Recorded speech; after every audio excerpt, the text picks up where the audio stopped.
Good morning, everybody. Happy Wednesday. How are you? Got Kish. Good morning to you. Ricky Smith. Good morning, my friend. How are you? I also burned out from them. Chaz and AJ. Anyway, good morning, buddy. How are you, my friend? Bobby, you're on time. You were ready to go. You actually were said you were even early, but you were in the wrong room. But that doesn't matter as Still long as got you're in three here. We're minutes, happy. ready to roll, ready to have some fun with Pat Oates and the crazy morning. We're doing a crazy. I don't know if I want to do a crazy morning. Are we?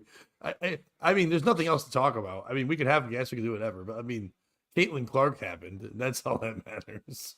Caitlin Clark happened, some other stuff happened. We got a lot of follow ups from classic POS stories today.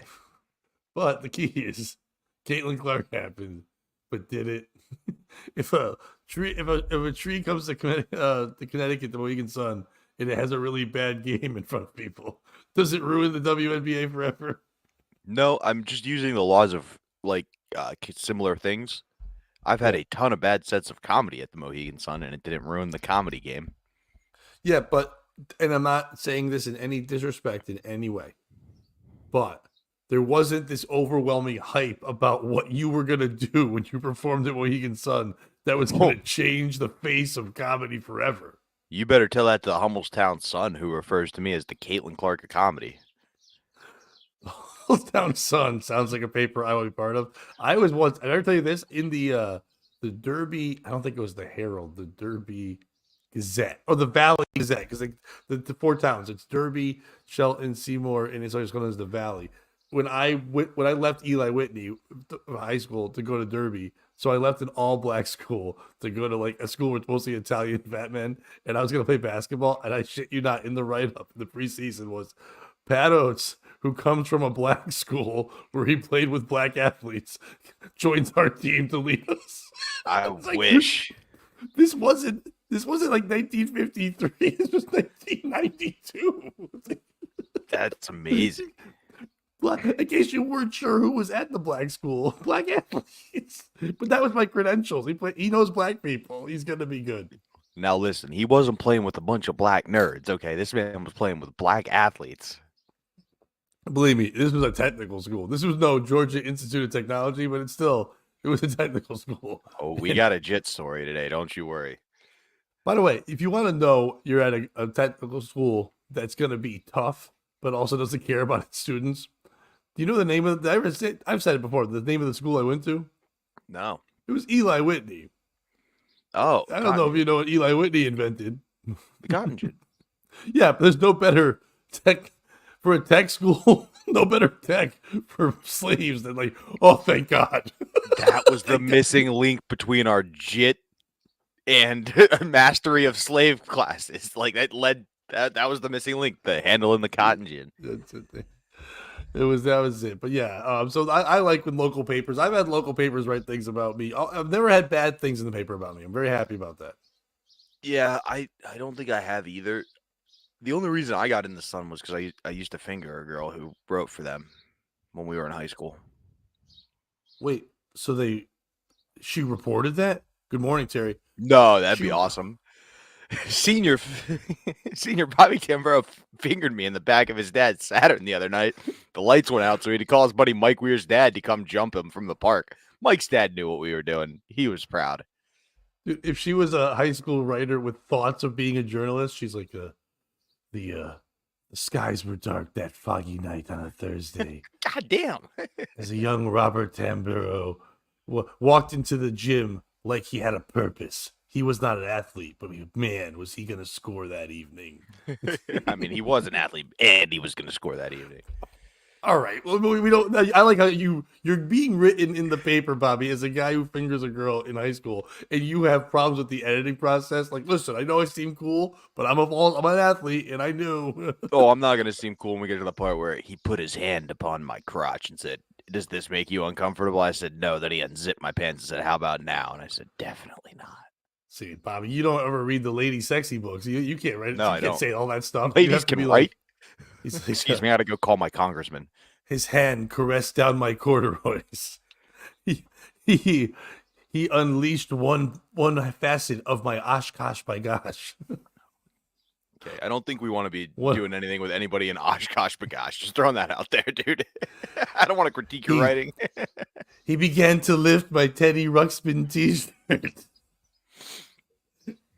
And then he played Coochie Coo with my Coochie Coo. Is that a child's erotic novel, pal? What are we doing? Yeah, here? I'm having you fuck a kid in this. I don't like that. I don't like that at all. Oh, I thought that's where we were going. No. We Oh never no, fucking- Terry Needs making fun of you because you don't get a Letterman's jacket for athlete's foot. Take that. I think I earned my first one for being a stick bitch in lacrosse, where I'd hide the illegal face-off stick. You had several jackets? You get letters several times. I know. Like, what That'd be the? great. A lot of guys get letters. Bobby's so good he gets several jackets. Like I'm Tiger. I got a bunch of He green dra- ones. After ravaging me with his strength and prowess, Bobby laid several Letterman's jackets over me to make sure no one could see the damage he'd done with his nether regions. I mean, Also, school lunch tomorrow is grilled cheese or fish and chips. no. That's a school paper. She wrote for the real paper, Bat. Oh, I thought she was writing for the school paper. No, that's my point. It's the real Hummelstown Sun. I mean, it's basically the school paper. It's just for the whole Wait, did town. you say homeless town? Hummelstown, like Oh. the figurines. I'm like, they have a paper? Get your priorities in order, homeless town. It's like, Dude, no one's you don't know? inside. No one's inside, but yet we have a printing press. Dude, in New York, they have a homeless paper. Yeah, it's draped over them so they don't get wet. Well done. But also, they do like written, printed, and then handed out, and then it's in free stacks written by homeless people. Terry, that's accomplishment. You can shit. No one's shitting on that, dude. Golf's hard. And to play golf as a teenager, I don't know any teenager that, besides like really kids who are going to end up doing well in life, that have the focus as a teenager to play golf well in high school. You know what I mean? To really, I mean, for Terry, for you to sacrifice and know that you would never get laid was amazing. Like to literally sit there and say, I am gay is a great thing to do back then, as old as you are. So playing golf, that was the G. You just put on your jacket, it just said gay. That's what it meant. It's rainbow colored. No, they didn't do that back then. They didn't. Terry's so old that they only had this new Technicolor. That was the gay pride flag. It was Technicolor. Mama, don't take my Kodachrome. Mama, don't take my Kodachrome. Isn't that what that was Don't referring take to? my Kodachrome away. I don't. Isn't that like a camera, or is it a recorder? The Kodachrome was actually a camera, but I was saying coat of chrome. Right. Morning, Jim. More, Dude, V's never come back. I don't know. I don't think V I think was you real. banned him. He was. Maybe For I life. can't. I just removed him. It doesn't make you ban. Soccer Hey. was a club in Mechanicsburg. They didn't even have a sport. There was a club. Rugby was a club in college for me. That's how lacrosse started. It was just cross, but then then it became French, and it was like lacrosse. LaCroix. We started drinking that water. Anyway, you were talking about my future wife, Caitlin Clark, and how she played last night. Yeah, well, we'll get to all that. But that's actually one of my stories. I out of my stories, 2 of them are about Caitlin Clark. We do very Clark. We want No. you Okay, back, so baby. Jim. Okay, Jim's got V news real quick.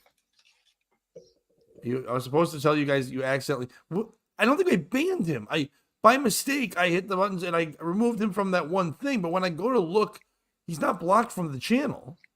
He's banned from the chat. Well, how do I unban a chat? Do we know how to do that?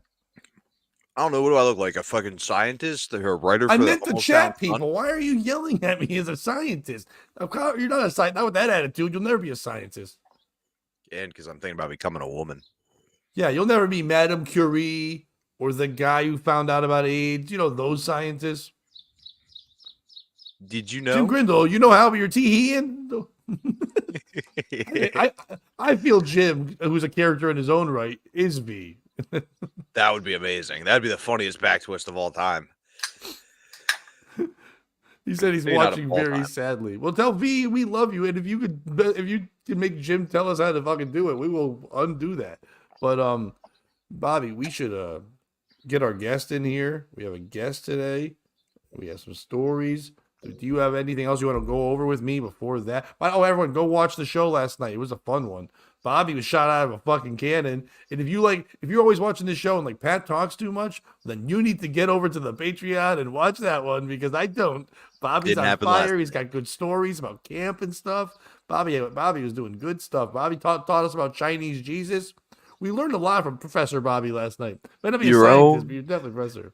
Your own personal Timu Jesus.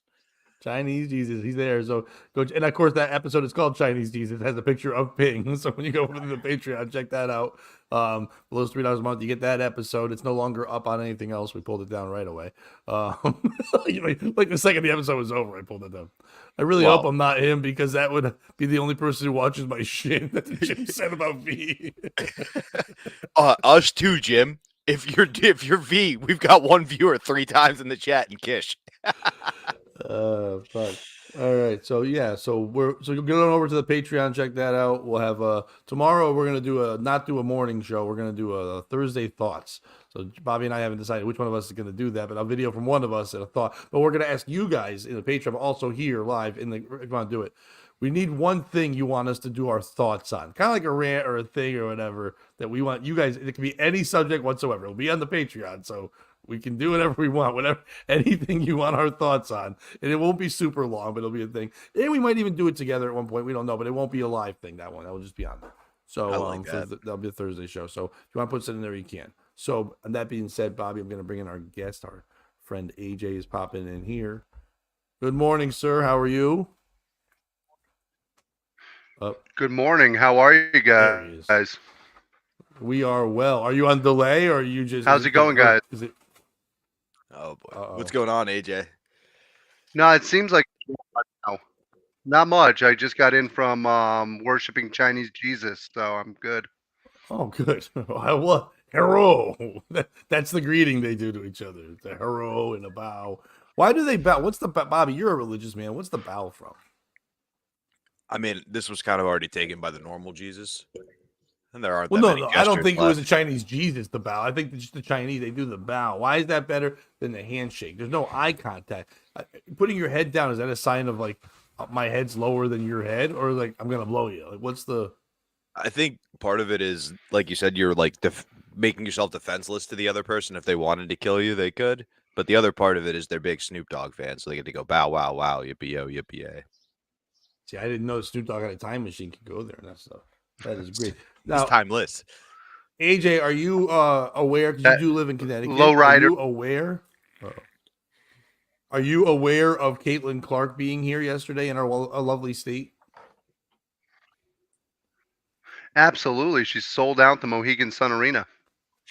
She did. She not only sold it out, but they were so anticipating that the restaurants that aren't usually open on Tuesday, i.e. Comics Roadhouse, a lot of those waitstaff were not that pleased that they had to go in on Tuesday and be open from 4 to 9 to like accommodate all the lesbos who wanted to have ribs. So many lesbos, so many ribs. Well, the funny thing is usually the Mohegan Sun has to give away half of those tickets. So the fact that they were able to sell them was incredible. I think this year it won't be hard. I think they will sell way more tickets. I know they sold more season tickets than they ever had before at the beginning of this year. I think there is a fever for it, if you will. No pun intended, the Indiana fever going there. But Bobby, did you watch any of the game on ESPN2? I didn't watch any of the game, but did you guys hear, apparently, if you wanted to play in the WNBA, you had to bring 5 people with you to come watch the game? It's a bringer? It was a bringer. No. I did watch highlights. I did see that my girl, this is one of my stories too, as well. So we'll see whose perspectives was a little bit different, but mine was written from the perspective of a different WNBA player who I also like. Okay, well, I will go to mine first and then go to yours there. Go ahead, AJ. Oh, no, I was just going to say, is it a double-double when you get 20 points and 10 turnovers? It is. That is a question somebody asked. I love that. A double-double is also in the WNBA is just like 4 strap-ons. That's a double-double. Or what they call Tuesday night. Yes, they do. And last night was Tuesday, so that's what it was. 2 for Tuesday. It's a rock station. All right. Caitlin Clark struggles in turnover-filled first half of WNBA debut. Caitlin Clark's WNBA debut got off to a bit of a rocky start before she seemed to find her rhythm, finishing with her first professional basketball game with 20 points on 5 of 15 shooting in the Fever's 92-71 loss to the Connecticut Sun. Big impact that Caitlin had in that game. They lost by 21 points. I think they could have done that without all the fanfare or having to pay. Well, and I'll get to know the story later. Having to pay for chartered flights instead of the commercial flights that every other WNBA person pays for. That's Caitlin in the back. You got her on a leash? Got to keep her on it. It wasn't easy. I got her to stay over last night. Nice. You knew my birthday was coming. The highly anticipated debut of Clark was a massive night for the WNBA, which is trying to leverage her stardom to a new batch of fans that have followed the first overall pick during her 4 years of college in Iowa. But the night didn't start off well, as Clark would have liked, as she didn't put up her first points until late in the first half. Then she put up 13 second half points as the 22-year-old seemed to get more comfortable. And then Clark finished shooting 4 of 11 from three-point range, which is wild that she took 11 three-pointers in her first fucking game, and turned over the ball 10 times. So there you go. She did get the double-double. 10 times. That's insane for someone handling the ball. Dude, AI, even when he was just being a bog fuck, didn't turn over the ball 10 times. She only had 3 assists on Tuesday night. It was visibly upset as she left the court at halftime as ESPN cameras caught Aaliyah Boston talking with Clark as they walked towards the locker room. Clark hit 3 of 4 for total threes in the second half. The Fever superstar missed her first 4 shots of the night before she finally scored her first WNBA basket with just over 5 minutes to play in the first half. Clark was covered extensively by Connecticut's DeWanna Carrington. Now, it's D-I and then a capital J-O-N-A-I. Is it DeJohnny? Dejanay? Dejani? It could be anything. Dasani mustard. Do you have any Grey Poupon? No, we got this tall black bitch. You want some of this? I'm pretty sure I saw Dejanay at Rockstars over here in Woke one time. Ooh, Dejanay, she dances. That would just be a white woman that comes out, and her sister Mustard. Like, oh no, ew! No one wants to see Mustard dance. Mustard. Oh, yeah, Mustard works the lunch shift. Oh, I saw Dejanay's seeds. That's the worst. Clark's first basket finally came with 5:25 left in the second quarter when she drove to the hoop. So I guess Dejanay did a good job covering her. Clark was able to blow by DeWanna Boner. No way. No. I'm not kidding. I'm not kidding. No. This is a fake story. No. One of these bitches' names is not I want a boner. No, it's D-E capital W-A-N-N-A-B-O-N-N-E-R. So it might be Bonner, but whatever. Dude. DeWanna Bonner. What I heard was Caitlin Clark did a drive-by boner. Yes. Did you actually read one of my stories, Pat, that I wrote? DeWanna They asked the crowd, DeWanna Boner, and everyone said, no, we do not. Clark was able to blow by DeWanna Boner and play the ball off the glass for the basket. By the way, there was no need to put that in the article except for the fact that person wanted to put that name in there so someone would read the way I did. Because it wasn't a highlight. Yeah, it was one of her fucking points, but the blowing by DeWanna Boner, no one knows DeWanna Boner. They Googled what's the funniest WNBA name. And they were like, I'm just going to say she blew past DeWanna Boner because nobody else is actually watching. Then she was guarded by N-word Scissorhands. That's the other person on her team. No. But it's capital N and then D-E word, but the D-E silent. Is that a requirement to make it into the WNBA? You have to have a sick name too. It's like you have wrestling to have a sick name. Yeah, you need in the NBA. You have to have your mom and dad's names on your back with a hyphen, so your name goes from shoulder to shoulder. In the WNBA, you have to be kind of French, like DeWanna, the Boner, like everything is like kind of French, but they're not French. They were owned by French.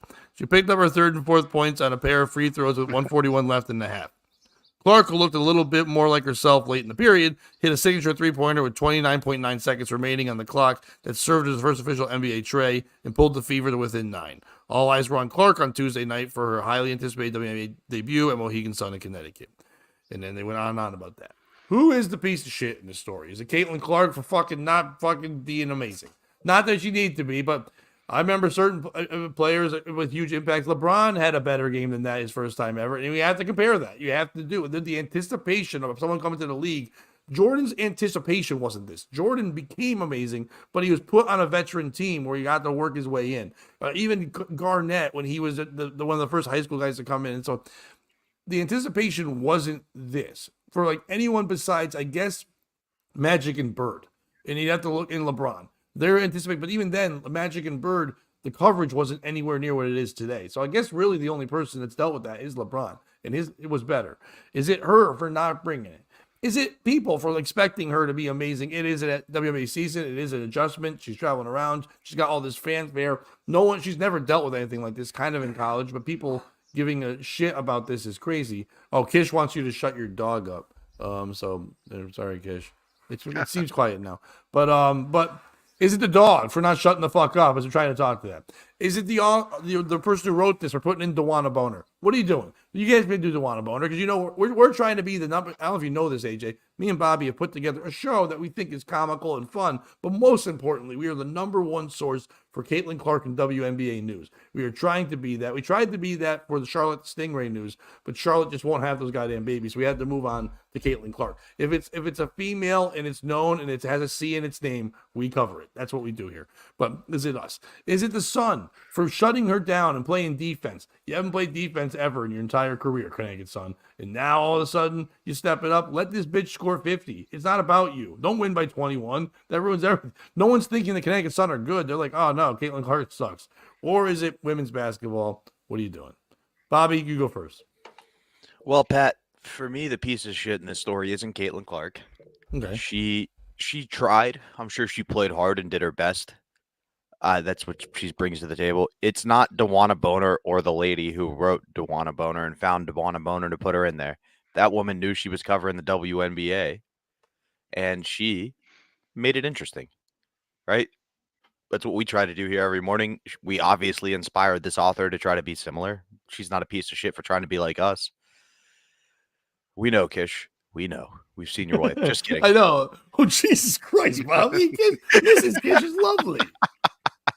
Just making jokes in the morning. He's actually a big fan of the. He's a big fan of the WNBA. He's got a dog. His wife, DeWanna Kish, says that's not nice, Bobby. How dare you? For me, the piece of shit is Caitlin Clark's coach. You have this girl who's 22 years old, who's about to have all this hype around here. You either design her a game plan to score some more buckets, right? Get her some easy looks, make it be like, we're going to take the L, but she's going to have 30 points, everybody. We need this if you all want to keep flying charter, not public jets. B, play her like 2 minutes a quarter or something. Work her into the WNBA. Ease her in. Don't throw her to the wolves right away. If it's a hockey game and your stud goalie gives up 3 goals right away, you pull him. You don't let him get his confidence rattled for the rest of the entire, you know what I mean? Like, I think a lot of it has to come down to coaching. If she wasn't ready, there would have been signs. She was going to be committing these same turnovers in practice that she did in the game. Like, let's build her into the WNBA. You're absolutely right, Pat. In addition to Michael Jordan, my favorite example, Steph Curry, who almost got cut from the from the NBA in general because he had such bad ankles, and then Under Armour came in and Nike made the bad pitch, and the rest is history. But give her time to develop. Yeah. AJ, who do you think's a piece of shit? So I agree with Bobby. I think it's the coaching staff. You got to develop a plan around her. When Jordan came in, they developed tools and plans around him and put extra pieces in there. This girl just came off of playing March Madness, just came off of she really hasn't had a break since leaving college. She's got to be somewhat exhausted from the media, from everything. Design a plan where you're getting her breathers, getting her a break, and not using her every second of the game. So to me, the biggest asshole and piece of shit in this one is the coaching staff But in fairness, the Fever have never had a good team, so they're probably not sure exactly what to do here. Yeah, I mean, well, your last point's the point I'm going to be. It can't be the coaching staff, and you can't compare it to what they did with Jordan a couple years later, because you just said something. They went and got other pieces.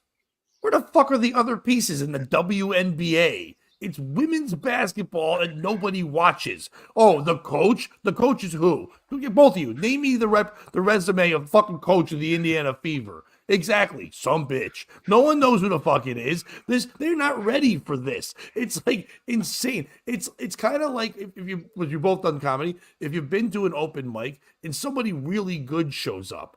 And then all of a sudden, the guy shows up, and then even before he performs yet, what happens? All the shitheads are like, "Oh my god, you want to do more time?" And the guy's like, "No, I don't want to do more fucking time. Why would I do more time? I'm here to work on my jokes." He's like, "Yeah, but you're great. We're gonna say you're the headliner. We're gonna give you credits." Like, why are you giving me credits and stuff? I don't want anyone to notice I'm here. You know what I mean? Just let me ease in. Let me do my thing. The problem is the piece of shit is not Caitlin Clark. Piece of shit. It's the whole WNBA. Shut the fuck up. I hate to say it, and this is usually Bobby's taking not mine, but this is just women being women. Be quiet for a minute and stop talking about everything all the time so it has no chance to fucking become something. Fucking take a chill pill, relax, let her just play basketball in the casino somewhere. Go have your lesbian dinner at Tao. Go over there, play your game, have some fun in front of 14 people, and then down the road as she scores and scores and scores, you go, do you know what's happening over here? And then you pay attention like a moth to a flame. The ones that are watching the flame, you let them enjoy it, but no one else is until they hear they have to watch it. The whole world watched this girl struggle because how the fuck was she not going to struggle? Everyone was told, stop Caitlin Clark. Everyone's told, don't let her do anything. You know, she's not going to come in and be a star right away. She can't be a star because nothing around her is a star. At Iowa, she had a college system. She had a college coach who knew the system and was able to expose and make her do things. Some bitch at the Indiana Fever doesn't know what to do. She's like, I don't know. All of a sudden, people care what I'm doing. No one's ever seen me call a play. I coach the Indiana goddamn Fever. No one gives a shit about her. It's the WNBA for hyping it up. Well, Christy Sides, I love you. You had to look it up. I said it yesterday, so I knew, but I watched you look at it. You don't know who Christy Sides is. Side piece, that's her hyphen. Hey, I heard in the offseason. I heard that in the offseason she does a great job of coaching over at Marshall's. She does. She really works the shoe department well. She does a great job there. Bobby, you got a story? So mine's actually kind of similar to yours, which is By the way, to everyone who's still watching this and realizing it's going to be so much Caitlin Clark stories, I appreciate you. Mine will be much quicker than the in-depth analysis because mine's simply a follow-up to a story we discussed before, which was Diana Taurasi right that Caitlin Clark is not ready for the WNBA? Because she came out, she talked her shit, everybody said she was wrong, and then Caitlin Clark went and turned the ball over 10 times. Diana Taurasi didn't do that her first 3 seasons in the league. Have 10 turnovers in a month, let alone one game. So who's the piece of shit in that story? Is it Diana Taurasi for being right? Is it Terry Nee for living for WNBA news? Is it Ricky Smith for drinking? No, I can tell you it's not him for that. That's the only way I'd enjoy the WNBA is getting drunk. I meant now during the show. It's 8 a.m. Or is it, my future third wife, trophy wife, Diana Taurasi? AJ, we're going to kick it to you first, buddy. I'll tell you what. Diana Taurasi was spot on. A lot of times, people just aren't ready for that next level. You got to remember, every person who's playing on that court was a star in college. So they might not have been the level of star that Caitlin Clark is, but each one of them was at least a star. So now when you have 5 people on the other team that are a star instead of just one person who usually is put on there to guard you, it makes things a lot tougher. So I agree with Diana Taurasi. I think the piece of shit in this story is, once again, the WNBA for just overhyping it and making something that's not quite ready to be there yet. I love it. Pat, who do you think the piece of shit is? AJ, Jesus Christ, dude, that's the worst take of all fucking times. But I don't need to shit on you.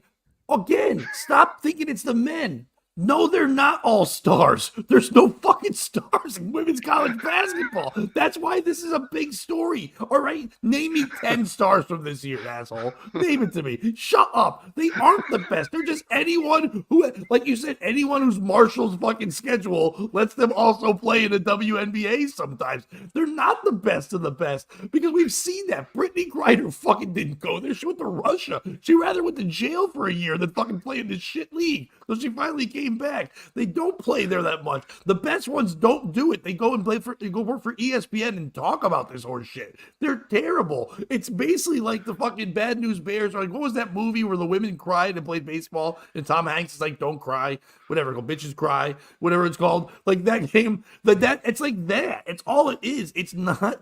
They're not great players. They're not stars. The reason why Taurasi is wrong, by the way, Bobby, the reason why she is wrong is because it's been one fucking game. So you got to like see how this works.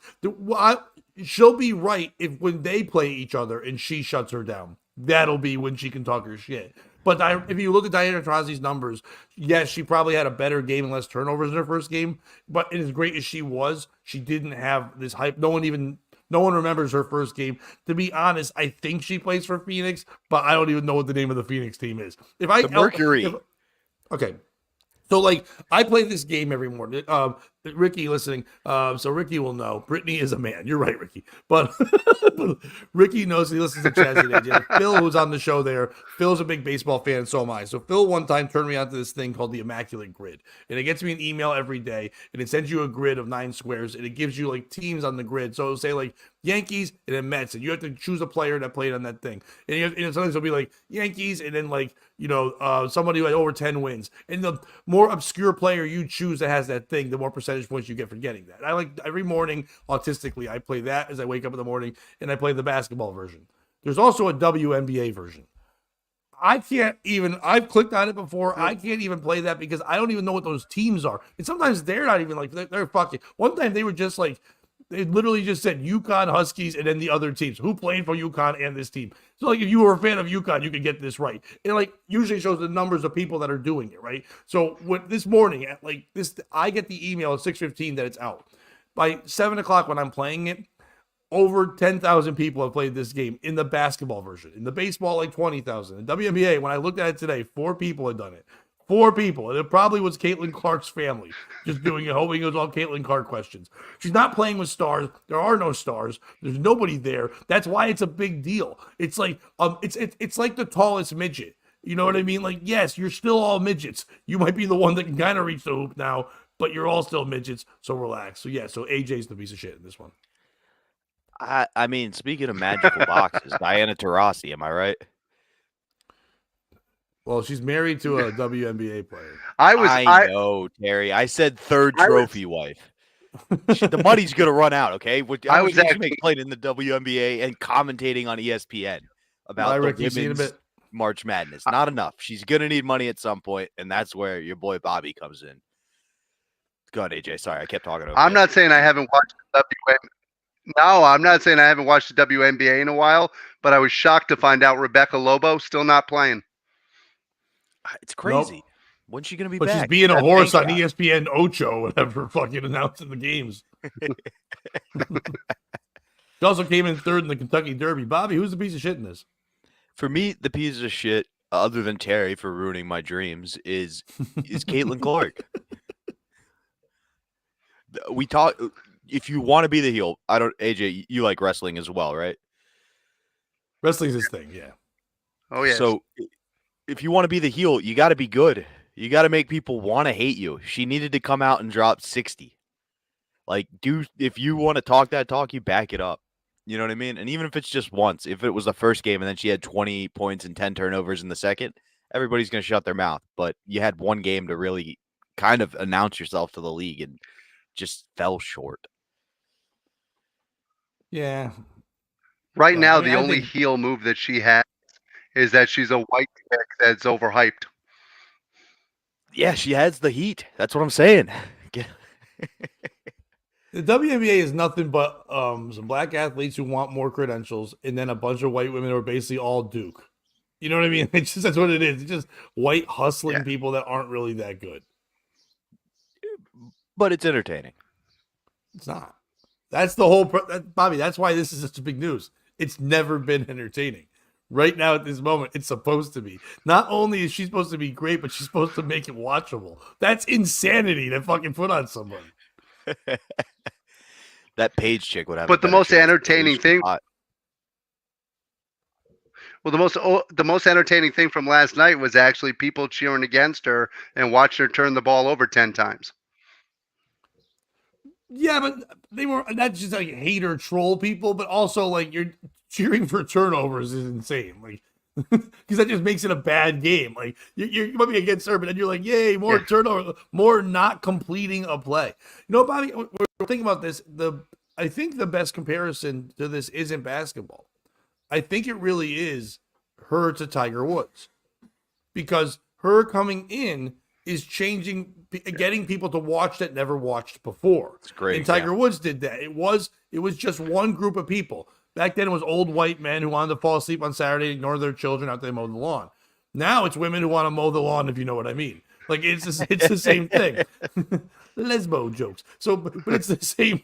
It's the same thing. It's a one group now, new people coming in, young kids who weren't watching it before, men who are now watching it, people who want to see the hype, but just like golf had to adapt and change what they were so Tiger could be a star, and it became so it was more fan friendly and way less racist.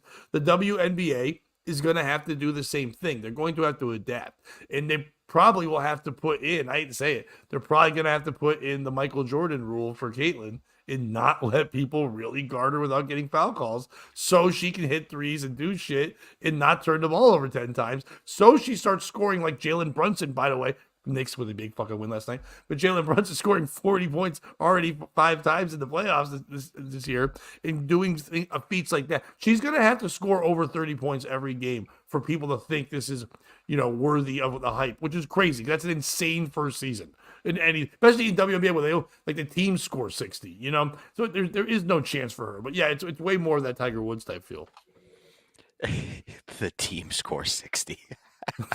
They do. You're not wrong. It's not like 98 to 92 scores. It's like 60 to 54. Oh yeah, it's like high school. Good high school teams put up these numbers. Good men's. I think it'd be more entertaining if they gave her like Harlem Globetrotter rules where she could just come out and do miscellaneous things and just have a little bit of fun with the crowd. Yeah, sounds like she was doing that. Yeah, pretty much. She wasn't playing basketball. We did cover apparently one of the girls from this year's draft didn't get drafted, so she went to play for the Harlem Globetrotters in Saudi Arabia. Yes. But they're not the Harlem Globetrotters of Saudi Arabia. I mean, they're like the Globetrotters. Like, it's some different name. We had the full name and everything. Zaidu or something. How do they make the women dress over there in Saudi Arabia for basketball? Are they wearing like full pantsuits with? Well, that's her. I know when the women go over there. She takes off the turban and reveals her long hair and boobs, and they're like, "Oh shit, a woman did all that? No way!" And that's what her special skill is. Like, she can't do the finger thing or any of that stuff, but it's just that she's a woman. Well, in the other team, yeah, when the women wrestlers go over there, good.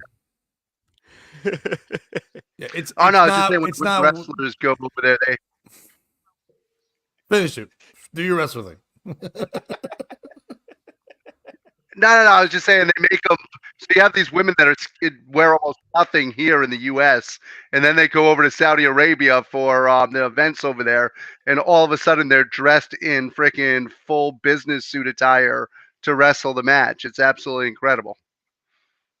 Yeah, but because they're being paid a ton of money to do that, so they don't care. But to me, I think the second game was tough for the Harlem Globetrotters overseas because they didn't play defense like most teams. A lot of teams would have a DeWanna Boner player. They just had men throw rocks at her.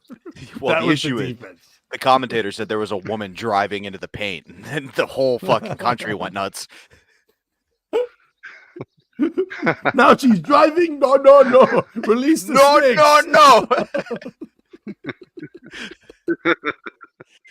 She spent the next 2 months in jail. The ref is just a firing squad. that's the ref. Just keeps All right, better. let's get out of WNBA for a little bit and move to something else. Bobby, I think this is something that will speak to our listeners more than anything else. McDonald's is getting rid of free drink refills. What? And more fast food chains are about to What? follow. Yes. Empty cups and empty hearts. By the way, good opening line, Alex Mitchell. Good job. McDonald's You read customers my are mind. bidding a McDonald's customers are bidding a bitter farewell to free drink refills. One of the latest casualties from the brand already facing identity crisis over extreme prices. A recent customer in Pittsburgh told Marketplace.org that their local location began charging patrons for drink re-ups, something once a given for free throughout fast food franchises. By the way, shout out to the guy in Pittsburgh who reached out to a website and be like, yo, did you hear this shit? I had to pay for 2 sodas. This is fucking outrage. Way to go, guy in Pittsburgh. You could charge me for this refill, but I'm calling the fucking representatives over at the fucking Philly Inquirer. No, dude, I wish you went to the Philly Inquirer with the marketplace.org. How does he even know to go to? That's why I always complain. They're like, sir, we're just a hub for selling stuff. You gotta let people know. I want to get 2 high C's because I get the 2 fishes and it's too much. I need the juice to wash it down. I can't just have 1 high C and 2 fish. I call it the high C's. Get it? Because the fish and the high C. Anyway, it's a fun meal I do. Here's what yins don't understand is I'm able to just fill up my drink 4 times and then eat the burger for dinner, and it's 2 meals. Yeah, what I do is I get 1 cup and then I also fill up my shoe and I bring the shoe juice home and I feed my children. Here's your shoe juice. Now I can't do that anymore. Look, I got 2 girls Dude, and 1 cup. What am I supposed to do with Jesus these 2 Christ. girls and this 1 cup? What am I going to put in the cup for the 2 girls now? I guess it's going to get gross. Thanks a lot, McDonald's. That ice cream machine ain't broken. What I like is McDonald's going to start. McDonald's going to start charging for refills. They charge 1 price no matter what size you get. That's I got an idea. How about charging a different price for a large than a freaking small? Maybe you won't need to charge for the refill. At any McDonald's I've gone to, they charge different prices now. Even the coffees now. They've changed that. Oh, they changed it? Oh, yeah. Oh, they've been charging I'm sorry. for everything now. Yeah, I'm not eating enough You're not- McDonald's at this point. That's You're not white trash enough. Yeah, I know who the piece of shit in this story is now, AJ, the guy who's not eating enough fucking McDonald's. Bougie bitch. What is the world coming to? A shocked man recently wrote on insulin X. company's going to be when the diabetes rate goes down. Dude, I love that someone went to Twitter and was like, what is the world coming to? Like, we've got like Ukraine, Russia, we got the whole fucking Hamas bullshit, whatever it is. This guy's like, nah, fucking pay for 2 drinks. I'm going to the Twitter. Elon, help. Last year, it was reported that Mickey D's was gradually phasing out its self-serve soda fountains for dine-in customers by the year 2032. I like that it's going to take about 8 years to get that done. That 8 years is kind of like our fucking estimate to leave Afghanistan. Because I've worked at fast food stores. They're still going to have decades from now. They're going to be like, if you go to Maslin, Ohio, you can find a self-serve. However, a company rep told Business Insider at the time that charging for refills would be left at the discretion of individual restaurant owner-operators. But the direction in fast food, beyond just McDonald's, seems to be telling customers to suck it up and order another drink. McDonald's tends to be a leader in the industry, and very often when they make big changes, other restaurants follow suit. McDonald's is very smart about their costs, said Darren Tristano, CEO of consulting firm Food Service Results. Way to go. How'd they get a big star like that guy? Panera Bread customers and even those at the grocery store Wegmans have also observed a vanishing of self-serve soda machines, according to Marketplace. Cornell University food and beverage management professor Alex Suskind. Dude, worst title. You're a professor of what? No, shut up. I'm a professor, right? Really? What are you a professor of? Food and beverage management. What's your name? Doctor what? Pepper? Bobby, his title is basically just the lady in charge of lunch at the cafeteria. Yeah, it's like when you Did he start go? calling... Did he go to McDonald University for a degree? It's For like his when masters. He went to Burger King Tech and then he transferred over. It was good. It's like when you call a janitor a custodial engineer. That's what we're doing with this fucking lunch lady. By the way, Terry needs chime in, and he's upset about the price of a McDonald's burger and fries and 6 nuggets. By the way, dude, I know never again, but that is a lot of food. I get it. And they used to charge way less. $3. But for $10, you got a burger, you got 6 nuggets, and you got a small fry. And I'm sure you got a drink with it, even if you didn't. $10 is really not bad. For 7 cents, you could feed an African, but for $10.48, Terry can be not full. That's That's that would feed an entire village. That meal right there, they'd all be full. They would talk of the day when the white man brought the small fries, and we each had half of one, and we were full for so long. 3 people choked as the fry went down sideways down their throat, like in that bad Ethiopian joke, and they choked, and their tiny throats couldn't hold the fry. Terry's also pissed he can no longer get the $5 biggie bag at Wendy's. So he's like, oh, what, $7? Hey! Oh, I didn't know they took away the biggie bag. I'm pissed off too. The biggie bag is great. Arby's used to have 5 for $5. 5 roast beef and cheese for $5. Now it's a 2 for $5. But still not bad. That's over 50%. Dude, you don't need 5 roast beef sandwiches. Once again, which is also why their business model is down to about 2. All right, so back to our boy Alex Susskind, the food and beverage professor. He told the outlet that food courts across Western New York and Pennsylvania are following the same trend and putting machines back behind the counters. While it may have felt like the greatest thing since sliced buns, hey-oh, when McDonald's installed the self-serve fountains in 2004, Susskind believes that they're more of a hassle than they are worth these days. The amount of cleaning and upkeep that's required for these guest-facing dispensers is pretty significant, he said. The ice has to be replaced. You have to clean up the mess. You have to pick up the straw fragments. First of all, calm down with fragments. It's not shrapnel. TikTok famous ex-McDonald's corporate chef Mike Harrocks. The titles are giving people in this thing. TikTok famous ex-McDonald's corporate chef Mike Harrocks. Corporate chef. I present to you Big Mac Flambe. Oh, really? Is that what we got? That's the guy who they're like, we're not eating fucking McDonald's at this McDonald's corporate meeting, are we? No, get in the executive chef. Come in here. It's McDonald's. It's McNuggets Wellington. Ooh. Filet of fish with the new special for salt. today's dinner.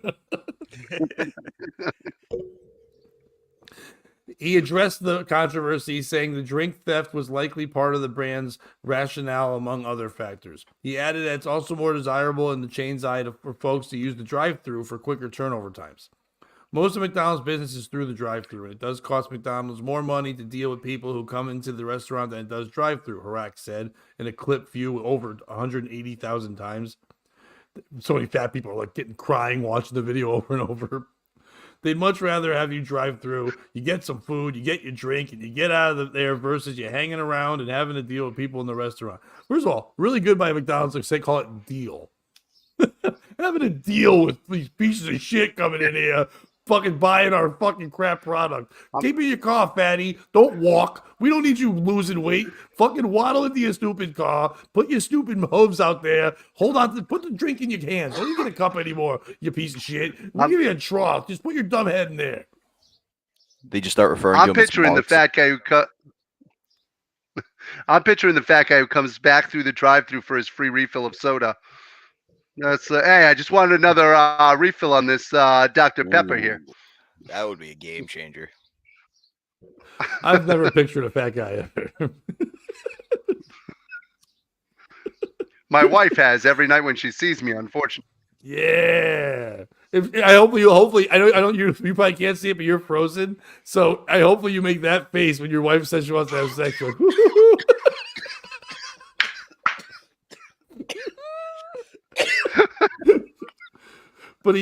So dining volume has plummeted too. Added Dave Hanks of the consulting firm Technomic. But he thinks that some staunch, quite literal penny pinching may play a factor in the logic to take away refills.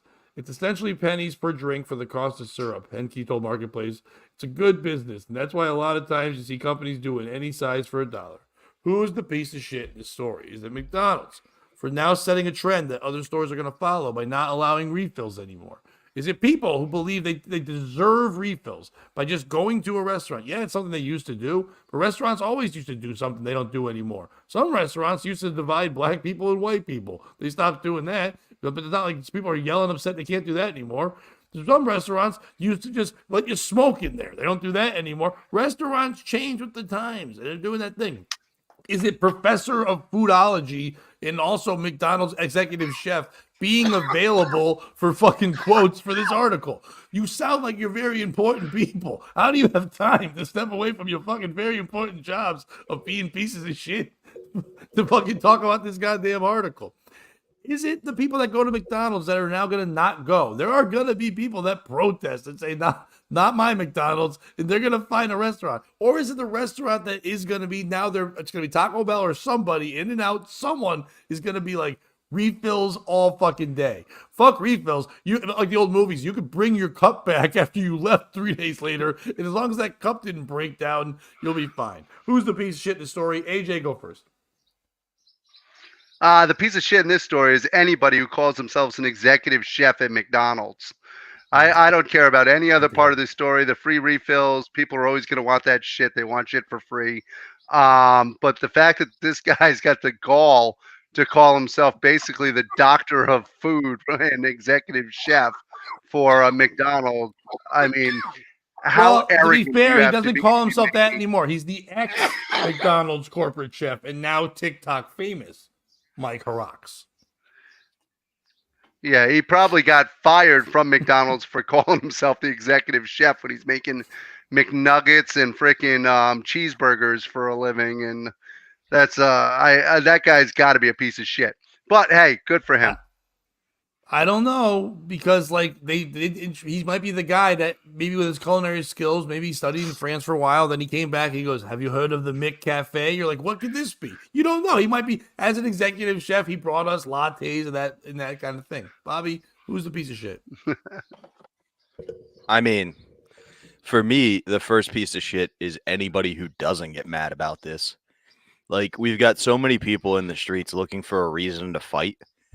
Like, they want to be pro-Palestine. They want to be pro-Israel. They want to be Black Lives Matter. They want to be all... This is what we fight about. This is our line in the sand. Like, yeah, you're right, Pat. Probably Taco Bell will pick up and be like the unlimited drink place. They've got Baja Blast, but we need to stop letting things slip away. Right? Like, think about all the great things you just mentioned that restaurants used to do that we just let go away. Jesus, Bobby. I'm focusing mainly on the smoking one. Like, this should be our line in the sand. Give me my free refills or give me death. Go full Patrick Henry here. The piece of shit in this story, Bobby and AJ, is anyone who's upset about this or anybody who doesn't think this is great for America. We are fat fucks. Dun, dun, dun, dun, dun, dun, dun. Yeah. We are. We are so fat. So what do we need to do? Fuck, I don't think it's expensive enough. Big Macs need to be $25. Drinks need to be $10. Yeah, make it so just back in the day, we're going back in time, Bobby. Who was fat way back in the day? Kings, royalty, because they were the only ones that can afford food and fat and stuff. The rich. So make the rich go do this again. Make them being the ones that do this.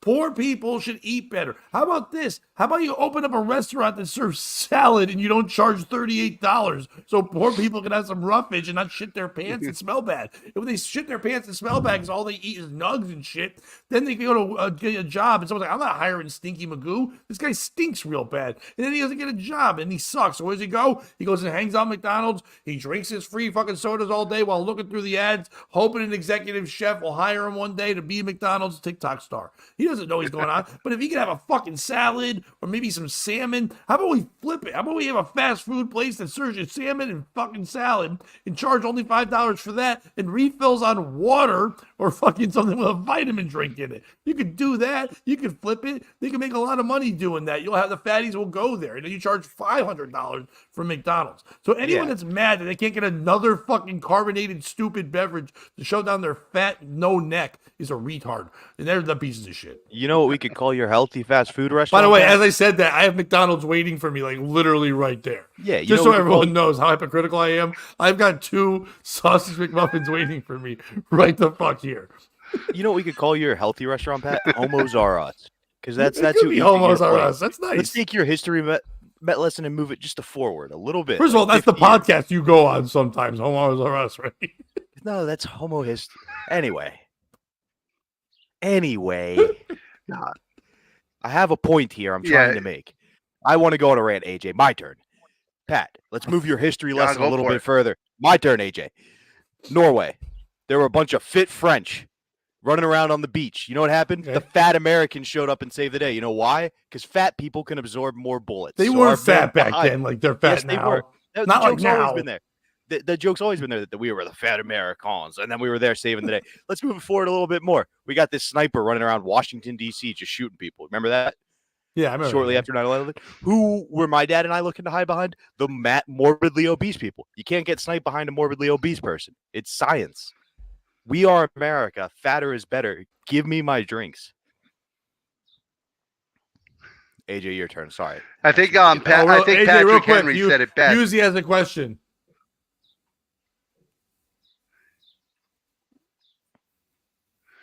From an FN? Is that a fan? No. I mean, it could be.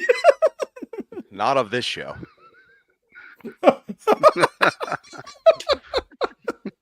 I think the FN played defense on Caitlin Clark earlier.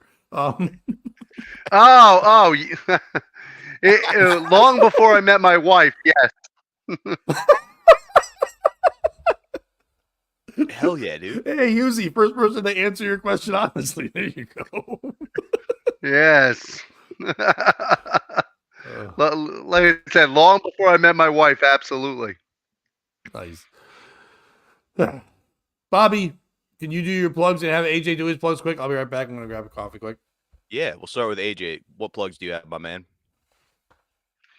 Coming up, check out the Working Fans podcast.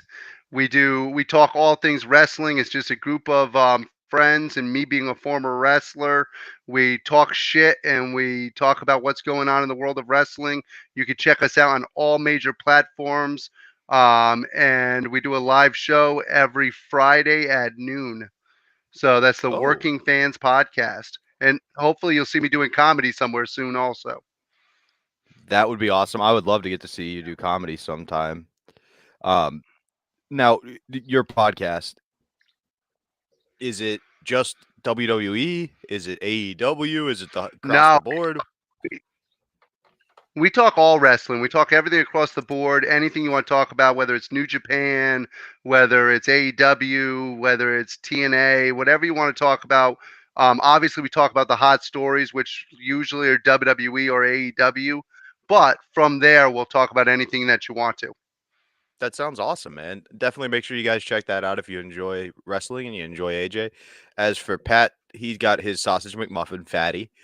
No, I hope you are so thirsty while you eat that, Pat. I hope you get done and you're like, boy, I could really go for a refill of whatever drink I have, and then I can go, ha, ha, ha, ha. Not today, I got a refill with my cat mom cup. Well, you are a cat mom. I've always said that about you. Cat mom Pat.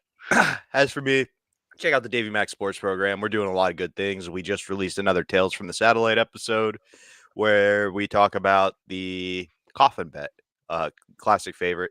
So make sure you check that over on Eastside Dave's Patreon. I will be June 14th in Emaw, Pennsylvania, and July 15th, I believe, at the Bijou Theater. Excuse me. Pat, or did we buy you enough time, or should I present my story? Because I can do that too if you want to finish eating your McMuffin. No, you are fine. I can do my thing right here. You please hit like and subscribe right here. We really appreciate that for everybody new jumping in today. That's great. Just hit like on the video, subscribe if you haven't already. We appreciate you there. And let people know about the show. Share it. When you're watching the show, share it on Facebook or whatever. Be like, hey, I'm watching this. You should watch this too. It's fun, uncensored morning show stuff. You know, There's a lot of good morning shows out there, but who's covering Caitlin Clark? Who has one guy frozen like he's snickering all day? Nobody has that. We have that. That's what we are. Who covers McDonald's? The hot hitting issues. That's what we have there all day long. Also, get over to Who's the Patreon. answering Hughesy's question? Yeah, no one. No one else. He actually tried Good Morning America. Michael Strahan's like, I am an Evan. Okay, well, never mind. So the so get on over to the Patreon as well. You'll be able to watch last night's show, which was a fun one. You'll get to see Tuesday and Thursday content as well. So you get about 3 shows a week that are, or 2 shows a week that are exclusive to there, and then you get the replays of a Tuesday night show that aren't anywhere else. So you get exclusive content on that thing there. This week, tomorrow night, or today, you can listen to me on 95.9 The Fox. I'll be today, Thursday, and Friday from 2 to 7 playing music and giving away free tickets or something. I'm not sure what it is yet. I haven't been in studio yet. But from 2 to 7 today, Thursday, and Friday. You can also stream that if you're not in Fairfield County, Connecticut, or go on their website, 959thefox.com, and listen to it there. Thursday at 10 o'clock, I'm at Comics Mohegan Sun. And then Friday, I am at the Riverwalk Social in Derby. $10 for those tickets. Is a showcase that I'm hosting there. So come check that out. Well, And no, Ricky, I never got the Big Macs you did for PLR because that's when they stopped having, Chaz and AJ stopped having me on the show, so therefore I didn't get any Big Macs. I would have liked that, but you did give me the best lobster roll of all time in space. I do remember that. Anyway, Bobby, you ready for the story? I do have a story. Do you remember the kicker we talked about last night? Yeah. There was whatever his name is. There was a bit of a follow-up because I pointed out that I thought perhaps people took what he said out of context and made it seem a little worse. And I thought it was only fair if I presented to the people this story, which is Chiefs kicker Harrison Butker bashes Pride Month, tells women stay in the kitchen. There are For those who don't know, go watch the podcast last night. Harrison Butker spoke at a Catholic college at a commencement speech, which we thought was weird that a kicker was there. But he's a Kansas City Chiefs kicker, and he was speaking about, the commencement speech, but he went off about Biden and Biden not being a good Catholic because he's for abortion and he's a Catholic. So it was a big speech about that. I mistakenly was like, I bet he graduated from Benedictine, which is where he gave the speech. And, you have to be super Catholic. And then we looked it up, and he went to Georgia Institute of Technology, which we've referred to affectionately as JIT. So there are some times when maybe, just maybe, one should actually stick to sports. Kansas City Chiefs kicker Harrison Butker has been tremendously successful in his chosen profession over the last few years. Yeah, some stats. Butker's legacy of tolerance is a bit more complicated. Butker recently delivered the commencement speech at Benedictine College, a liberal arts institute in Atkinson, Texas. No, Kansas. Anyway, this is the same college that once forced out a gay basketball player, Jalen Messersmith, to remove a rainbow flag from his dorm room window. It would seem that Butker felt right at home. After delivering some incendiary comments about COVID and President Biden, Butker got around to what he perceives as a woman's ultimate and rightful place, the kitchen. I think it is you, the woman, who have had the most diabolical lies told to you. Some of you may go on to lead successful careers in the world, but I would venture to guess that the majority of you are most excited about your marriage and the children you will bring into this world. I can tell you that my beautiful wife, Isabel, would be the first to say her life truly started when she started living her vocation as a wife and a mother. I am on this stage today, able to be the man I am because I have a wife who leans into her vocation. I am beyond blessed with the many talents God has given me, but it cannot be overstated that all my success is made possible because a girl I met in band class back in middle school would convert to the faith, become my wife, and embrace one of the most important titles of all, homemaker. Then Butker got to what he termed the danger of the Church of Nice. The world around us says that we should keep our beliefs to ourselves whenever they go against the tyranny of diversity, equity, and inclusion. We fear speaking truth because now, unfortunately, truth is in the minority. Not the deadly sin sort of pride that has an entire month dedicated to it, but the true God-centered pride that is cooperating with the Holy Ghost to glorify him. Butker says Butker has every right to say whatever he wants at such an address, but he also deserves the flack he's going to get over it. So who's the piece of shit in this story? Is it Butker for doubling down? Is it the author of this story, because what he said and what the author presented him as saying two very, very separate things. Yeah, no, I was thinking the same thing, Terry. It was a pretty darn good speech.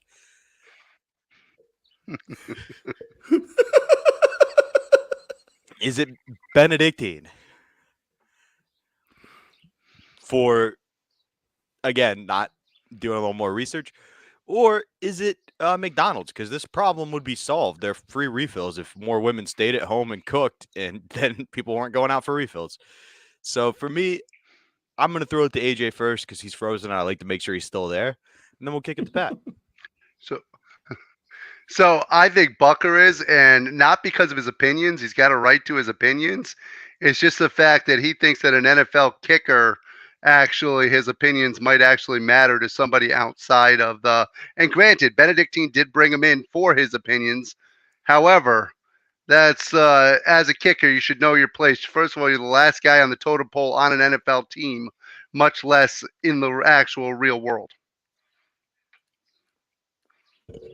That is a very good point. Not only that, my brother was a kicker in college. I could not agree with you more. Not really a real position. God, if he gave you talents, it's because he has a sense of humor. He's like, I'm going to make you really good at the thing nobody cares about. Please continue, AJ. And yeah, what I'm picturing is him going up to Travis Kelce and Taylor Swift and going, "Hey Taylor, when are you going to give up this concert career and get in the home and start having some kids?"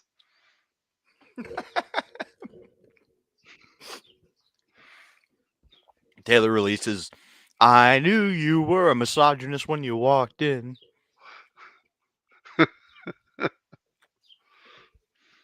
No, that again, he's not like the super most successful, but at the same time, like he is an NFL player. He's making more money to play a game than I'll probably make in my life. Oh, absolutely.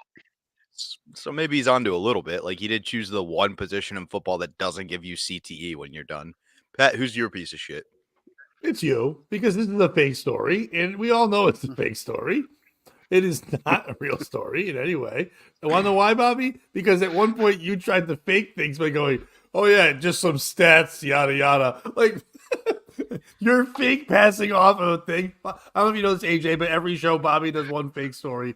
And the reason why I know it's fake is because the whole thing, the argument about this was he was hoping people would be good Catholics and not just pose as good Catholics. Putting your wife in the kitchen isn't a religious thing. It's a fucking Neanderthal thing. It's not who it is. You know who wasn't put in the kitchen but wanted to be there? The executive chef, now TikTok star, whatever the fuck that guy's name was. He's not a lady. He's just there. So Bobby, you making this up is you makes you a piece of shit. But that being said, it's also anyone in our chat or anyone that heard you because they were like, yeah, that's a good speech, Harry Nee. You're the piece of shit. Well, I've got a new piece of shit. Pat, can you allow me to present? Yeah, who wrote it? Who wrote it? Doug Farrar. This is 100%. Oh my God, it is real. Yeah, no, yeah. That guy really I actually saw this story. I actually saw this story yesterday, so I actually knew this was real. Dude, he's gonna get fired, right? You can't say that. No, here's the thing. If you listen to the words behind what he said, not the blurbs, it's not that bad. Like, truly, he destroyed Pride Month. Okay, how about the shame month? Huh? Anybody ever think of that? Where we just don't tell each other who we're fucking? I don't care who you're fucking. I just don't want to hear about it. I don't care if it's a woman. I don't care if it's a man. I'm just trying to build goddamn bicycles at a Dick's Sporting Goods. You know what I mean? Like, I get where he's coming from there a little bit. But the true, like, ultimate evolution of feminism. No one cares what a kicker has to think about Pride Month either. So you can't have that argument both ways. But again, he wasn't. It was like, you know when you're doing a joke, Pat? Like this AJ. fake article, and this guy you contacted at Yahoo to fake it with it. It's not on Yahoo. I read it. It said Yahoo.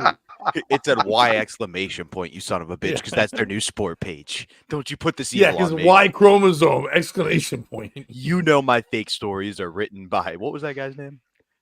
Antonio Badass or whatever. No, it was Something like that, yeah. But no, he wasn't really taking a shot at pride when he was telling. It's like when you were doing a joke, he did the offhanded side joke about, you got to have pride in being God, or you have to have pride in your faith, not that gay pride that they bastardized. Like, it was just a tongue-in-cheek joke. The thing about women staying in the kitchen, like, he didn't say women stay in the kitchen. He was like, a lot of women feel the need to do a career when they would be happier just staying at home. I know what happened for my wife, and it made me better at what I do because You're we not both fell married. into those roles. What? No, this is You're me not giving Bucker married. speech. Oh, I'm explaining what you Bucker were. actually. You're doing it again. You're focusing on the blurbs. Listen to what the fuck I'm saying. God damn it. The First of media's all, tongue in destroyed our cheek is attention. gay. What? Tongue in cheek is not gay. No, dick in cheek is gay. Let's get it down, okay? You start with the tongue, then you get the fucking dick. That's what I've said for years, So- and then it leads to the animals. Goddamn animals. Dude, you could take blurbs from anybody's speech and make them a monster. It's incredible what you can do with little blurbs. Yeah, like I had a dream. And- Fucking monster. I mean, Why was he sleeping all the time? yeah, maybe if he was out there doing work, he wouldn't have had to dream about it. He could have made it a reality. But You no, want to sit where? The front of the bus? Monster. I don't know if you noticed. Nobody wants to sit at the front of the bus. Like, all the cool people sit at the back of the bus. It's been that way for years. Why? What was this nerd doing trying to sit up front? I think we found our first black autist. We're not gonna walk. We're not gonna walk by you. Yeah, That's gross. but Yeah, to me what this author did is Go ahead. Never mind. Sorry. Go ahead. No, I was just gonna say, to me, what this author did was similar to what The View did when they were talking about the Tom Brady roast. All of a sudden, you got people just taking these little excerpts out of comedy and going, "Oh, this is horrible. How can you talk about somebody's wife like this? How can you talk about their ex?" They're using it for what their purpose is, which is to just shit on someone. Exactly. And the point I was gonna make, it's like the ultimate evolution of feminism is what? They're back at home in the kitchen doing nothing by choice. Like, instead of being forced to do it, it's like, we've decided, we've made this choice. We don't have to work completely. Like, a lot of women do want to do that and then take a lot of flack from feminists who are like, no, we fought for you to go to work. And it's like, why did you do that? I'm sure you both have seen women like that on social media. Yeah, but dude, I it's wish all someone null would. and void when it's the kicker of the Chiefs. I'm sorry, but it's the kicker of the Chiefs. Yeah. Who gives a fuck about the kicker for the Chiefs? I know he's won 3 Super Bowls, but like, it's not like I know him as some manly man or some guy with opinions. He went to Georgia Institute of Technology. He's a moron, and now he kicks for the Chiefs. He didn't go to a good school, the Georgia Institute. If it's the Massachusetts, MIT, I get it, but Get or Done is not a good school to go to. I don't want to hear your take on pride. I don't want to hear your take on fucking abortion. I don't want to hear your take on shit, but kicking a ball. Shut the fuck up. Why are you slandering Git right now? Okay? Everybody knows GIT is the MIT of the South. It's not. First of all, he didn't even go to the best technical school in Georgia. Georgia Tech is the better of the two actual technical schools. Well, I'm sorry, but when your best graduate is Stephon Marbury, no, it's not. But anyway, Roman. Hey, whoa! Roman Reigns played football at Georgia Tech. And how that panned out for him football wise. Yeah, thank you. About as well as Trey Clock. He is the tribal chief now. Yeah, that is a good point. We did kind of do that. But yeah, I think honestly, the piece of shit in this story is the people who are getting fired up about this on the other side. It's like, you took the bait. He made a joke that he wanted to irritate you to get some attention. The people writing the articles are writing it in a way to get you mad, so you click on it, and here we are. So who's the piece of shit, Bobby? Anybody mad about this? Like, you're playing into what people want. If you're mad, you're doing what they want. No, you're not mad. I'm so mad. You're going, who cares about a kicker? That's the right answer. The wrong answer is, I can't believe this fucking kicker's out there spouting off it. You know what I mean? Like, you're getting fired up for nothing. You're caring about a kicker. Still mad. The big story is going to be next week when the Chiefs release them because they were forced to. It'd be funny. That's where they draw their ethical line. Not Andy Reid's son killing 5 people in a DUI. They're like, no. He spoke about God. Let's get him the fuck out of here. All right. Let's move past that and go to OnlyFans model flashes NYC Dublin portal as organizers try in vain to stop gross behavior. An OnlyFans model flashed the New York to Dublin portal Sunday as organizers rushed to make fixes to the 24/7 live stream that has been marred by lewd behavior since it opened last week. Pat, way, sorry surprise, to interrupt surprise. you. I was wrong. Women should not stay in the kitchen. There are lots of fun things they can do outside, apparently. Right. See, they need to get outside. I wasn't aware there was a portal now, Bobby. Have you seen this portal? Yes. It's like isn't it sponsored by Facebook or Meta? And it's basically Probably, like yeah. it looks like, and this is gonna make me seem like a bit of a nerd here, like the Battlestar Galactica thing. No, I want to ask you what kind of like sci-fi movie is it like? 'Cause that's what it sounds like, something with all those screen things. Not Battlestar Galactica. What was the one where they go through the portals and there's like Atlantis is one of them. Stargate. It's like a Stargate portal. Oh, okay. Looks like a big circle, and then you can literally, it's just a screen, and you can see the other side. The best one I've seen is the Irish people like to keep putting up like their phones in front of it. So it'll be a question at first, and everybody will lean in real close to see what the question is, and then they'll hold up a picture of the Twin Towers on fire. That really happened? Oh, Jesus. Yeah, the Irish have done that a bunch. What do we put? Pictures of potatoes like, and with a no smoking sign over it? Your famine's dumb.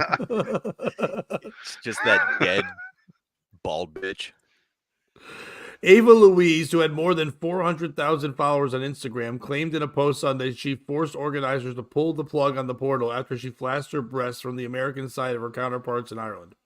I thought the people in Dublin deserved to see 2 New York homegrown potatoes, she said in the video. She posted that shows her she raising leaned right her into tank your top. joke.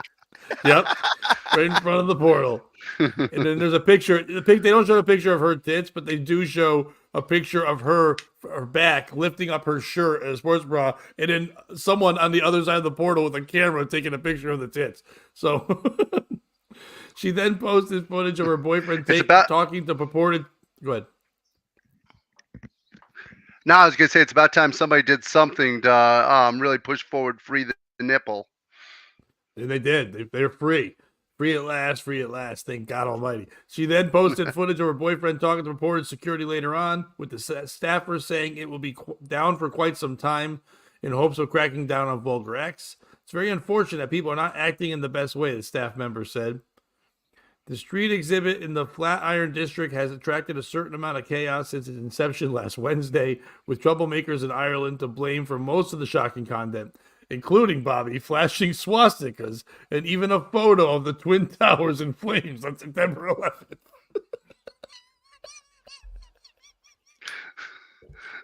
Dude, that's hilarious. I'm The sorry. Irish I'm are the sorry you find it insensitive, but it's fucking hysterical that someone was like, let's just show him 9/11. Not even like it didn't even take a month. It was like within a few hours of the thing opening. The Irish are the anti-Chinese in that they are hilarious. All of them. Oh, they're fucking hysterical. That's the greatest thing.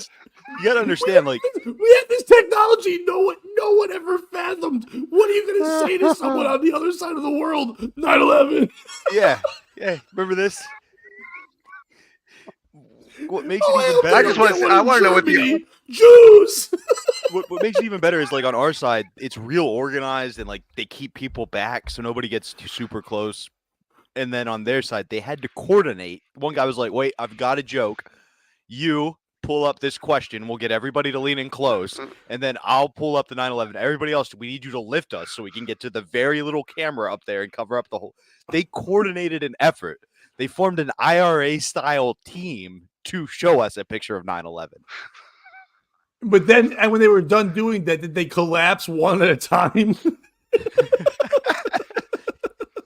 The next was a video of jet fuel, and then there was a steel beam. No. I like that they also did swastikas sometimes. What? Remember this? Like, yeah, that wasn't us. Like, oh, okay.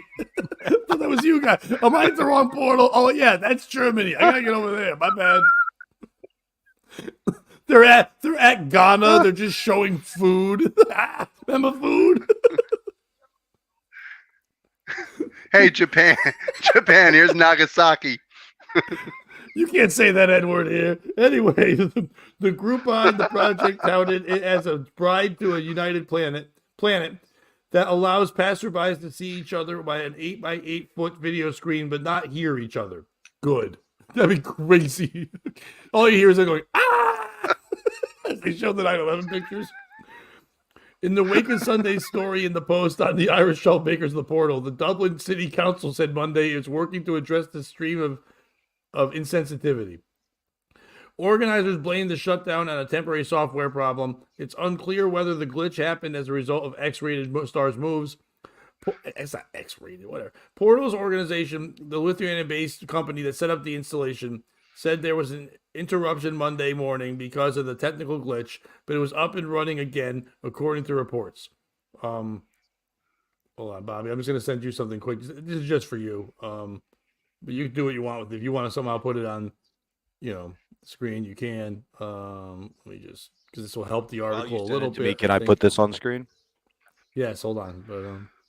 But I was just trying to see if it was the same thing. But if I sent you this and you show this, you'll understand why they should never break this machine. Was this a passed on the Dublin NYC portal today? This is quite literally why we can never have nice things.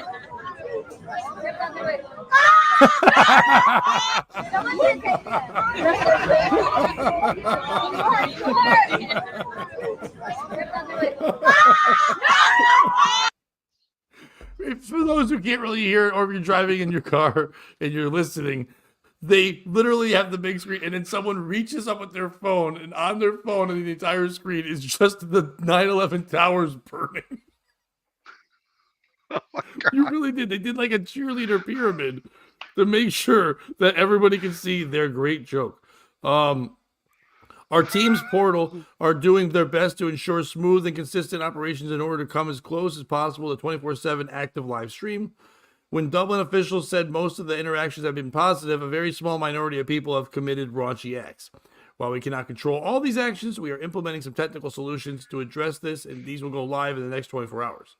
We will continue to monitor the situation over the coming days with our partners in New York to ensure their portals continue to deliver a positive experience for both cities in the world. Who is, by the way, Bobby, real quick, you'll like this. The hashtags, right, are the date, 5/13/24, hashtag street art, hashtag OnlyFans, hashtag nudity, hashtag Ireland, hashtag Flatiron District, and my favorite hashtag of all times, hashtag butts and boobs on display. I love that. Can we click on that hashtag, please? I am clicking on it right now. It's more. It's in the articles. That one comes up. The next article is women's butt sizes around the world revealed. Which countries have the biggest and smallest butts? That will be a story we do for a future day. Third is Bella Thorne busts out a sexy corset top and stunning new pic. Okay, well, we need to do that another The fourth story. one is I can't run or ride roller coasters because of my huge boobs, but I have no regrets. And number 5, mom blasted for taking her son to Hooters for her 5th birthday. So whenever we need a story, Bobby, maybe it'll be Butts and Boobs Thursdays on our I think that should be the name of our new podcast, if I'm being Butts honest. and Boobs on display? Yeah. On display. The podcast? Yeah. Jesus Christ. speaking Who's being of shit in the boobs- story? Is it the woman for flashing and being insensitive and showing tits? There could be children there, all this and that, whatever. They do have technology. You are an OnlyFans and Instagram person. Why are you using this for your own self-worth and trying to get people to follow you? It's going to work. There's a lot of people are going to do it. But why you're ruining this thing? Is it people in Ireland showing pictures of 9/11? It's quite insensitive. It is hilarious for us, but for a lot of people, that is super wild that you would just show a city. Remember your worst times? That is kind of crazy, is it them? Is it the Lithuania-based company that made this thing? We have phones now. You can talk to each other. Do we really need a portal? What do we do with portals? All it's going to lead to is like dick pics live. That's all it's going to be. If they did this, they're going to make smaller ones. They're going to make ones that go to everyone's house. And at any time, a woman's going to turn on her portal and there's going to be a penis there. And they're like, God damn it. That's what's going to be there all the fucking time. Is it New York and Ireland for both trying to censor this thing? If you're gonna put it up there and you want to see how people behave, let it happen. If you want to be a scientist and watch real human behavior, you sit there with a fucking pad and you watch this for days and days. You can learn if people adapt to be normal. At the beginning, they get crazy. Will it become normal? Will it be a way for people from Ireland? They can't talk, but writing back and forth. A new way of communicating, writing back and forth and showing little notes and messages from someone in New York to Ireland. That can be a fun thing to do and do that stuff. Or is it, this is Bobby, you posted, by the way, or is it, here's the picture right here, or is it this person for realizing that because she looks like this, it's going to cause problems in Ireland because they don't have anything like that in Ireland. Who's the piece of shit in the story? Bobby, go first. Oh, for me, the piece of shit is, I guess it would be anybody who's fallen for this gimmick. It's an advertisement. They've had this technology for 3 years now at Facebook and Meta, and that no one gave a shit. We connect one to the 2 drunkest cities in the world, full of degenerates, and of course it's going to make the news. This was their plan from day one. It was not supposed to go well. People were not supposed to just be like, oh, hi, my Irish friend. If they were going to do that, they'd connect it somewhere with cool people, like that wouldn't do things funny like the Irish do. Like the Irish are going to make it funny. If they wanted it to be like, oh, just super nice, they'd put it in like Japan. You know what I mean? Or somewhere where there's like a very respectful, reverend people. They wanted this to go poorly. They wanted it to go bad. I can tell you who's not the piece of shit. That beautiful queen. Okay? The only thing I will say is she should probably go to prison because that she committed child pornography. Like she showed porn to a minor.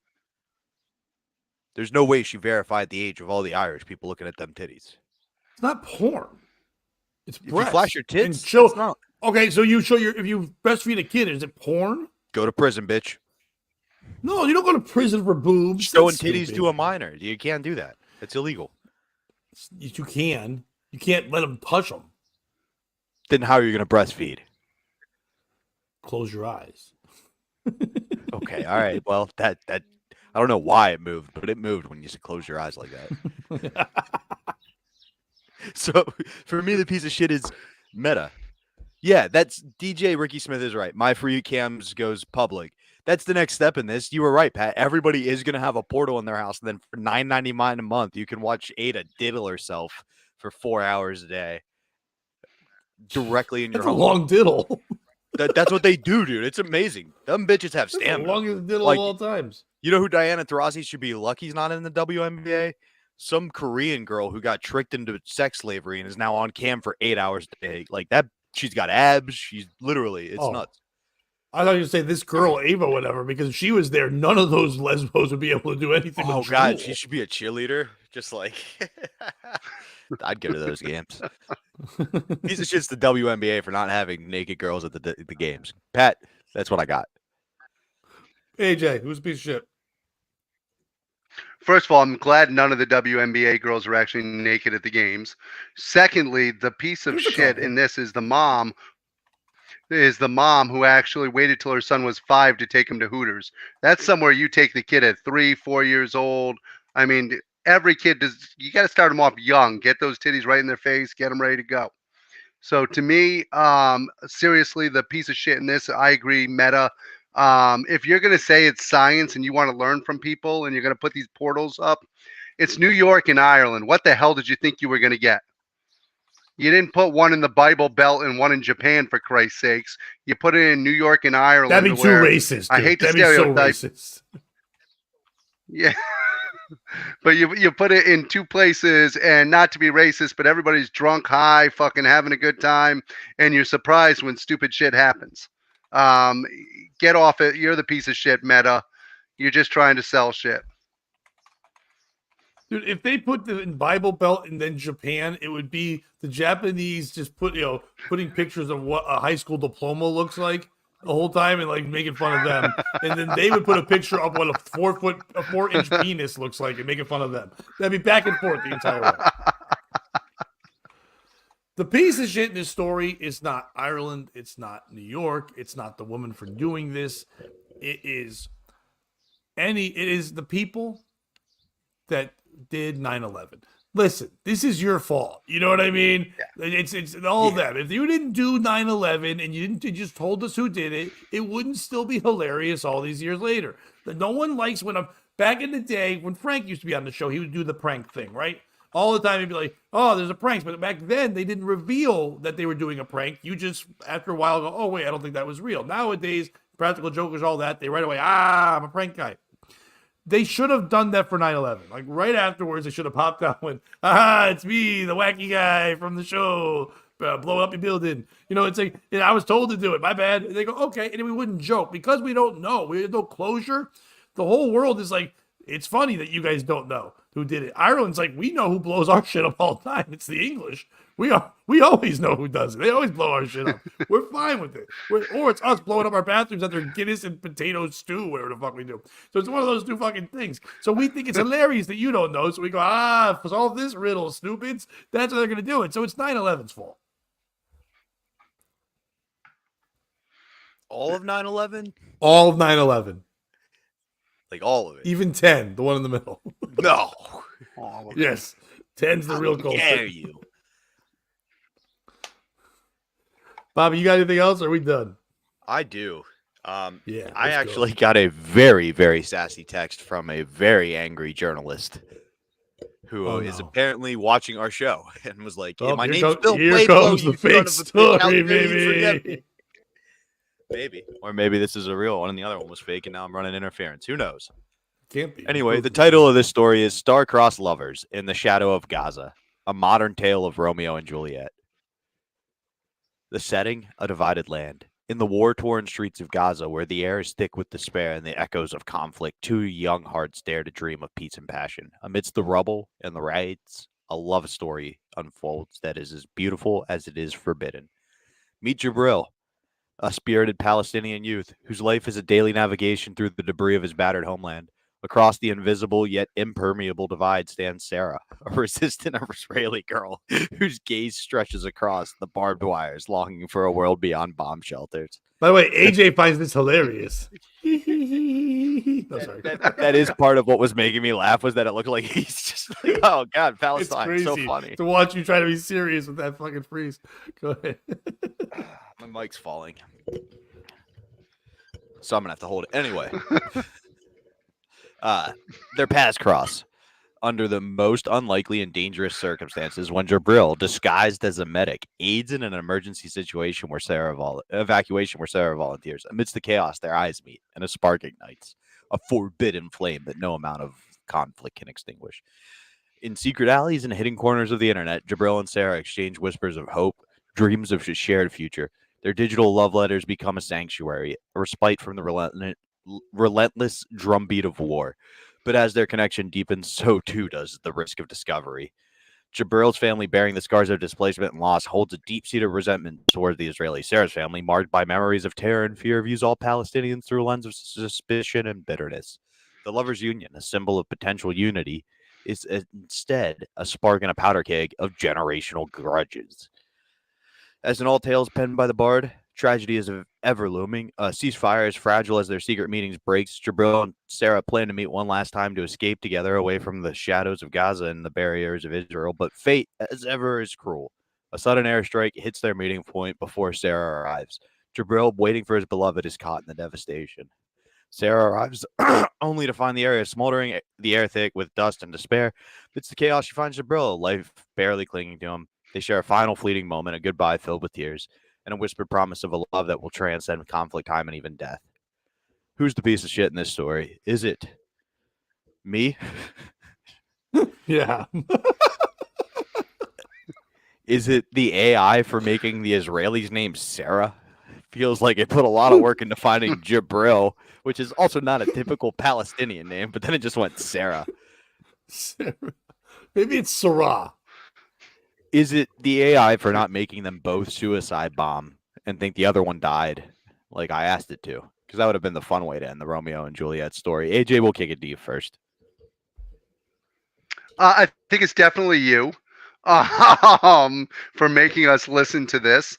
But it was one of the better Danielle Steele novels I've heard in a while. Audio on tape.